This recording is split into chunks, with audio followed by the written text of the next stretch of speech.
Aujourd'hui, je vais vous parler du projet d'enseignement en ligne de l'éducation à l'altérité.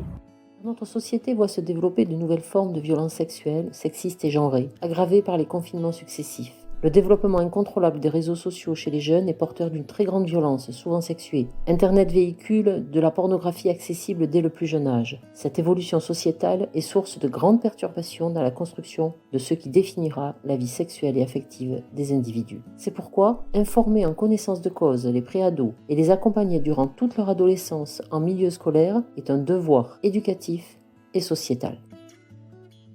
Alors qu'est-ce qui existe ? Depuis 2003, les cours d'éducation sexuelle ont été amenés à 3 cours par an, de la 6e à la terminale. Dans les faits, à peine un tiers de ces cours sont promulgués et encore de façon extrêmement disparate. L'éducation à la sexualité n'est pas un enseignement comme les autres, car il touche à l'intime de chacun. Il est aussi un enseignement dont l'objectif est davantage l'apprentissage à la vie en société au travers de la connaissance de l'autre. Il est la meilleure arme pour prévenir les violences sexistes et sexuelles, véritable fléau de notre société, le meilleur des outils de prévention. Je propose une solution simple et réalisable, l'enseignement en ligne de ces cours.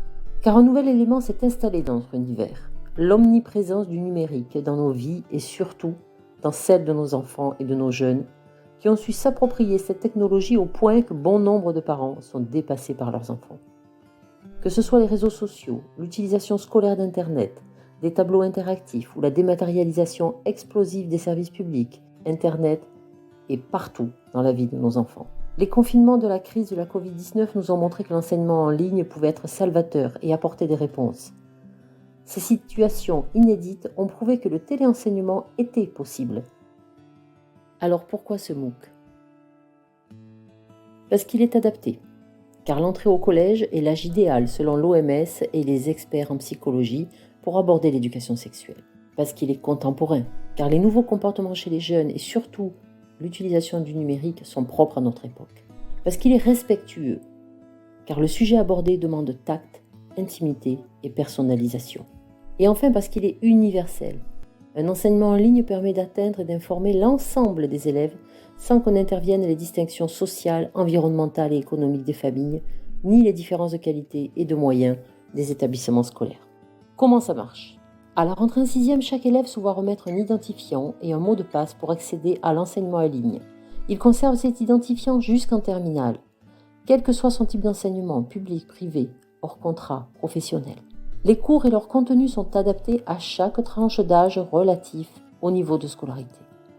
Les cours sont composés de notes explicatives, de fiches, de vidéos et de témoignages. Les élèves y ont accès 24 heures sur 24. Un chat 7 jours sur 7, mais uniquement en journée, permet aux élèves de communiquer anonymement avec des professionnels agréés. Ils peuvent ainsi poser des questions très intimes, très gênantes, ou demander des précisions sur n'importe quel sujet. Ils peuvent aussi alerter sur un problème qu'ils subissent.